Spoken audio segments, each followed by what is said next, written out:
वो शिराएं कहलाती है। और पत्ती शिराओं से बहुत छोटी छोटी शिराएं निकलती है जो सामान्य बेल की पत्ती में और पीपल की पत्ती में दिखाई देती है। अब पीपल की पत्ती में क्या है, मध्य वाला भाग मध्य शिरा कहलाता है। ये वाला भाग इनका क्या कहलाएगा, मध्य शिरा। और जो जहाँ से ये पत्ती लगी रहती है ये कहलाता है पर्णमोधन। और ये जो कहलाती है शिराएं। और शिराओं से छोटी छोटी और निकलती है जैसे ये, ठीक है, इनको कहते हैं सिरिकाएं।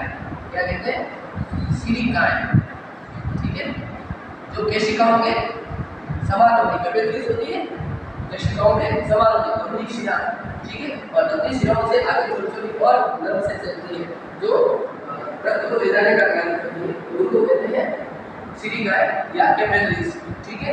अब इसमें भी कोई ग्लूकोज बना रहता है, बढ़ना नहीं।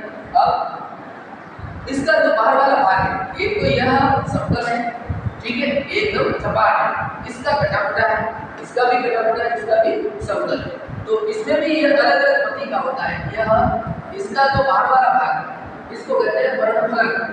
पत्ती का ये बाहर वाला भाग है, ठीक है, ये क्या कहलाता है, फलक कहलाता है। पत्ती है इसलिए पर्णफलक, ठीक है। पर्ण संस्कृत में कहते हैं, हिंदी में पत्ती, ठीक है। तो ये पत्ती का जो बाहर वाला भाग है ये क्या कहलाता है, पर्णफलक कहलाता है, ठीक है। ये क्या कहलाता है, पर्णफलक। वैसे फलक का मतलब क्या, किनारा, फलक का मतलब होता है किनारा, ठीक है। पत्ती का बाहरी किनारा, बाहरी भाग कैसा है, कटा फटा है। बात वो आधार पर भी देख सकते हैं, देख सकते हैं कि इसका तो एकदम सपाट है और इसका कैसा है, जो नीम की पत्ती है, तो नीम की पत्ती का जो बाहरी भाग है वो कटा फटा है, ठीक है। अब नीम की पत्ती के आधार पर हमने कनेर की पत्ती का अवलोकन करवा सकते हैं। तो कनेर की पत्ती में भी कोई ये वाला भाग पर्णवर्ग कहलाएगा, यह मध्य शिरा कहलाएगी, मध्य शिरा से शिराएं, ठीक है। इसमें सिरिकाएं नहीं, ठीक है। अब इसमें भी दो भाग होते हैं, एक में जिसमें शिराएं पाई जाती है और अनेक छोटी छोटी शिराएं नहीं होती, ठीक है, और एक में होती है। अब दोनों प्रकार के, जैसे आप कनेर की पत्ती और पीपल की पत्ती, ठीक है, पीपल ये भी।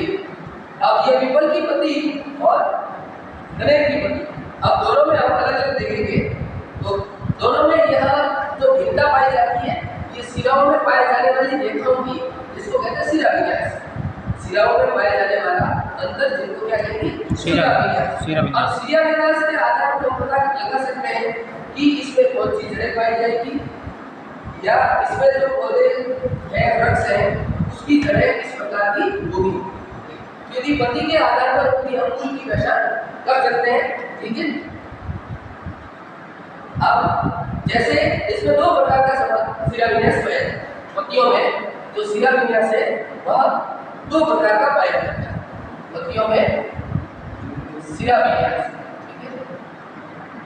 विन्यास का मतलब होता है उसकी स्थिति, यानी शिराओं की क्या स्थिति है पत्ती में, तो देखने के आधार पर हम देख सकते हैं, ठीक है, कि इसमें जो शिरा है, जैसे हमने चित्र बनाया है, तो इसमें एक मध्य लंबी शिरा है, फिर इससे दो प्रकार की शिरा है और इसमें शिराएं दिखती नहीं है, सभी एक जैसी है तो बहुत सारी ऐसे छोटी, परंतु एक ही सेम है।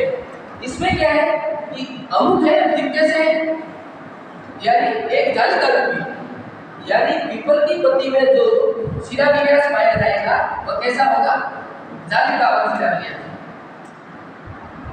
पीपल की पत्ती में जो शिरा विन्यास पाया जाता है वह जालिकावत शिरा विन्यास होता है।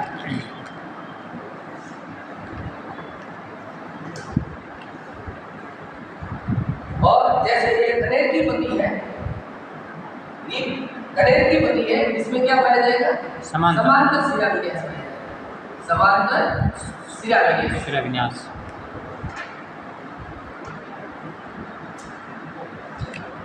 अब इसमें हम पता कर सकते हैं कि जिसमें बहुत सारी लाइनें, ठीक है, पत्ती में ज्यादा लाइनें दिखती है तो वह विन्यास कैसा है, जालिकावत शिरा विन्यास। जैसे एक जैसी दिखाई दे रही है तो वो कैसा है, समांतर शिरा विन्यास, ठीक है।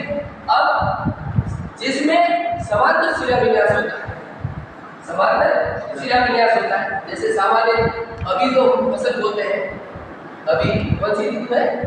खरीफ। खरीफ की ऋतु है, ठीक है। अब खरीफ की ऋतु में जो फसलें बोई जाती है, सामान्य हम बाजरे का उदाहरण ले सकते हैं। अब बाजरे की पत्ती में शिराविन्यास कैसा पाया जाएगा? समांतर शिराविन्यास पाया जाएगा। आप जब पत्ती लेंगे तो उसमें सीधी बड़ी बड़ी लाइनें होती है, समांतर शिराविन्यास। अब समांतर शिराविन्यास के आधार पर हम उसकी जड़ का पहचान कर सकते हैं कि जिसमें समांतर शिराविन्यास है उसमें जड़ें होती है वह पतली होती है, ठीक है, तंतु रूपी होती है, या उसको कहते हैं अपस्थानिक होती है, ठीक है, या रेशेदार या अपस्थानिक मूल पाई जाती है। और जिसमें जालिकावत शिराविन्यास होता है, जिस पत्ती का जालिकावत शिराविन्यास है उसमें जड़ें कैसी होगी? मुसला जड़ें, मसला।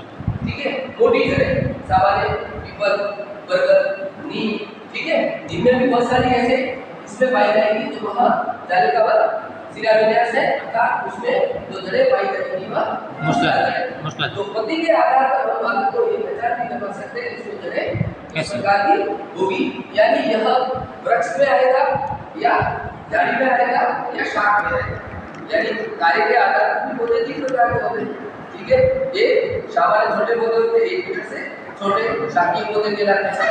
1 मीटर से ऊपर 2 मीटर तक होते हैं, झाड़ी कहलाते हैं। 2 मीटर से ऊपर वृक्ष कहलाते हैं। आयु के आधार पर भी कोई 1 वर्षीय, 2 वर्षीय और 2 वर्षीय, इस प्रकार से हम इनकी पहचान करवा सकते हैं। अब जैसे गाजर एवं मूली 2 प्रकार के, हम सलाद के रूप में